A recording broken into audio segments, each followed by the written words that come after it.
Hello, good morning everyone. Good morning my dear students. How are you all? I hope you all are fit and fine.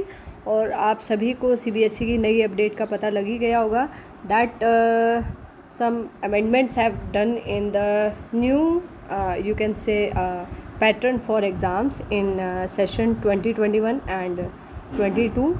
So this is important information for all board appearing students 10th and 12th. सो जैसा आपको पता है बेटा कोविड-19 की वजह से generally हमारी जो क्लासेस हैं वो ऑनलाइन मोड पे ही चल रही है लास्ट 1.5 ईयर से और 2 ईयर से वी कैन से। सो इसीलिए और आपको पता है कि इस बार जो 12th का रिज़ल्ट प्रिपेयर हुआ है तो वो एवरेज 10th 11th और 12th के मार्क्स से जो है रिज़ल्ट प्रिपेयर हुआ है। आपको पता है 10th का 30%, 11th के रिज़ल्ट का 30%, 12th प्री बोर्ड का 40%, इस तरीके से रिज़ल्ट प्रिपेयर हुआ है। लेकिन और आपको पता है कि सिलेबस कुछ रिड्यूस भी हुआ था, ठीक है। तो लेकिन इस बार क्या पैटर्न बोर्ड का रहेगा, तो बेटा इस बार बोर्ड ने थोड़ा सा स्कीम अपनी चेंज की है। तो बोर्ड ने इस बार क्या किया है, इस बार उन्होंने कहा है कि we will have 2 terminal exam of class 10th and 12th। तो आपके 2 एग्ज़ाम होंगे बेटा, term 1 and term 2। So term 1 and term 2 2 exam होंगे। 50% सिलेबस टर्म 1 में आएगा, 50% सिलेबस टर्म 2 में आएगा। टर्म 1 कब होगा? टर्म 1 होगा अभी जो नवंबर और दिसंबर आएगा उसमें आपका टर्म 1 होगा। एंड नेक्स्ट मार्च और अप्रैल में बच्चों आपका होगा टर्म 2, ठीक है। तो ये जो भी डिसीज़न लिया बेटा, ये सब्जेक्ट मैटर एक्सपर्ट जो हैं या हमारे CBSE के जो अथॉरिटीज़ हैं उन सब ने मिल कर के ये डिसाइड किया है। एंड सिलेबस मैंने आपको बता दिया, सिलेबस कैसा रहेगा, 50-50% सिलेबस रहेगा। और बेटा आपके इंटरनल असेसमेंट या प्रैक्टिकल्स या projects that will also play a very important role in the your assessment part. So class 9th और 10th की असेसमेंट की अगर हम बात करें, that will be based on 3 periodic test and but student enrichment, portfolio, practical work, speaking, listening activity, यानी कि जो भी एक्टिविटीज़ पीरियोडिक टेस्ट जो भी आपका पूरा ईयर में होगा उस बेसिस पे आपकी असेसमेंट होगी। क्योंकि 9th और 10th में अगर हम साइंस की बात करें, so you have theory for 80 marks, 80 marks की आपकी थ्योरी एग्ज़ाम रहता है और 20 मार्क्स का आपका असेसमेंट होता है। सो असेसमेंट बेस्ड होगा आपकी activities, periodic test, project report, इन सब पे। क्लास 11th और 12th की बात करें तो उनका भी इसी तरीके से जो प्रैक्टिकल रिकॉर्ड या जो प्रोजेक्ट वर्क है या जो भी एक्टिविटीज़ उन्होंने पूरा साल भर में परफॉर्म की है उसी पे बेसिस पे उनकी असेसमेंट होगी। क्योंकि 12th में अगर हम 11th-12th में बात करें तो प्रैक्टिकल सब्जेक्ट्स में फिज़िक्स, केमिस्ट्री, बायोलॉजी की बात करें, सो 70 मार्क्स का आपका थ्योरी एग्ज़ाम रहता है एंड प्रैक्टिकल आपका रहता है 30 मार्क्स का। तो that internal assessment will be based on your activity and project work, ठीक है। और इंटरनल असेसमेंट के मार्क्स जैसे पहले स्कूल अपलोड करता है तो वैसे ही CBSE अपलोड करेगा उसको, ठीक है। तो और क्या चीज़ें चेंज रहेगी बेटा, टर्म 1 में मैंने आपको बताया टर्म 1 कब होगा, टर्म 1 का एग्ज़ाम होगा नवंबर या दिसंबर में। और कैसा पैटर्न होगा बच्चों, that is very very important. कैसा पैटर्न होगा, MCQ बेस्ड टेस्ट होगा, that is a good news. MCQ based test होगा, मल्टीपल चॉइस क्वेश्चन आएंगे, असेशन रीजनिंग टाइप क्वेश्चन आएंगे। समय कितना मिलेगा, 90 मिनट्स का समय मिलेगा। सिलेबस कितना होगा, 50%, वेरी वेरी इंपॉर्टेंट। और क्या मार्किंग स्कीम रहेगी, क्या क्वेश्चन पेपर होगा, वो CBSE स्कूल्स को समय आने पर सेंड कर देगा।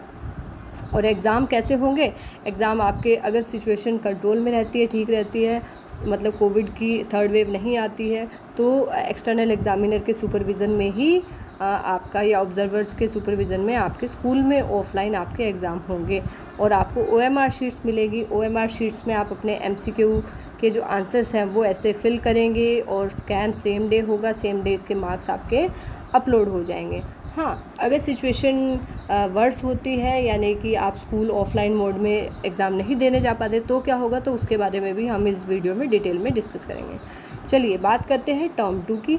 सो बेटा टर्म 2 में भी आपका फर्स्ट हाफ आपका सिलेबस पहले आ चुका है 50% और बाद में इसमें आएगा। बाकी अभी सिलेबस के ऊपर अभी कोई और अपडेट आएगी तो मैं आपको बताती हूँ। तो 50% सिलेबस आपका दोनों टर्म्स में आएगा, तो इसमें नेक्स्ट 50% यहाँ पर आएगा। और वो भी डिपेंड करता है कि कितना सिलेबस आपका टोटल बोर्ड की तरफ से रहेगा, उसी का 50% यहाँ पे आएगा। एग्ज़ाम मैंने आपको बता दिया मार्च अप्रैल में होंगे। बेटा थोड़ा सा पैटर्न यहाँ पे डिफरेंट रहेगा, this is important to note here. 2 hours का आपका पेपर रहेगा, ठीक है। और इसमें क्वेश्चंस एमसीक्यू नहीं होंगे बच्चों, इसमें आपके सब्जेक्टिव क्वेश्चन होंगे, that is case based, situation based, open ended, short answer, long answer, ऐसे क्वेश्चन होंगे। लेकिन अगर ऑफलाइन मोड में करने की सिचुएशन नहीं रहती है तो उस केस में बेटा ये भी कैसा रहेगा, एमसीक्यू बेस्ड रहेगा, ठीक है। मतलब जैसे आपका टर्म 1 एमसीक्यू बेस्ड होगा 90 मिनट्स का, तो ये भी वैसा ही होगा। लेकिन अगर सिचुएशंस नॉर्मल रहती है तो 2 आवर्स का होगा, सब्जेक्टिव होगा, ठीक है। और मार्क्स कैसे लगेंगे बेटा, मार्क्स आपके ओवरऑल स्कोर जो है टर्म 1 और टर्म 2 के दोनों के ऐड करके ही आपके मार्क्स लगेंगे। असेसमेंट्स फिर अगर डिफरेंट सिचुएशंस रहती हैं, ठीक है, तो क्या होगा, तो अलग अलग सिचुएशंस की बात करते हैं। नंबर 1 क्या है, in case the situation of pandemic improve, अगर पेंडेमिक की सिचुएशन इम्प्रूव हो जाती है और स्टूडेंट्स स्कूल्स में आ पाते हैं, students are able to come to schools और centres for taking exam, so बेटा टर्म 1 एंड टर्म 2 के दोनों के एग्ज़ाम, थ्योरी एग्ज़ाम के इक्वल मार्क्स डिस्ट्रीब्यूशन हो गए, यानी कि दोनों ही इक्वली इंपॉर्टेंट होंगे आपके फाइनल रिजल्ट प्रिपेयर करने के लिए। केस टू में बात करते बेटा, if the situation of pandemic forces to complete closure of the schools, अगर सिचुएशन सही नहीं रहती है, जैसे अभी 3rd वेव आने का खतरा बना हुआ है, सो अगर नवंबर दिसंबर तक अगर स्कूल्स नहीं ओपन हो पाते हैं, सो टर्म, ठीक है, तो फिर टर्म 1 के अगर नहीं हो पाएंगे तो टर्म 2 के कोशिश करेंगे कि मार्च अप्रैल के स्कूल में ही हो। मतलब नवंबर दिसंबर में जो टर्म 1 एग्ज़ाम है अगर वो नहीं हो पाएंगे तो टर्म 2 के जो मार्च अप्रैल में होने हैं वो आपके स्कूल्स में होंगे, ठीक है। टर्म 1 आपको पता है एमसीक्यू बेस्ड है, तो वो वैसे तो वो ऑफलाइन ही होगा अगर सिचुएशन ठीक रही, लेकिन अगर ठीक नहीं रही तो वो ऑनलाइन होगा। और वो ऑनलाइन कैसा होगा, वो घर से होगा। तो बेटा मान लीजिए आपका टर्म 1 आपने घर से दिया है ऑनलाइन और टर्म 2 आपने ऑफलाइन दिया स्कूल में, तो टर्म 2 की वेटेज बढ़ जाएगी।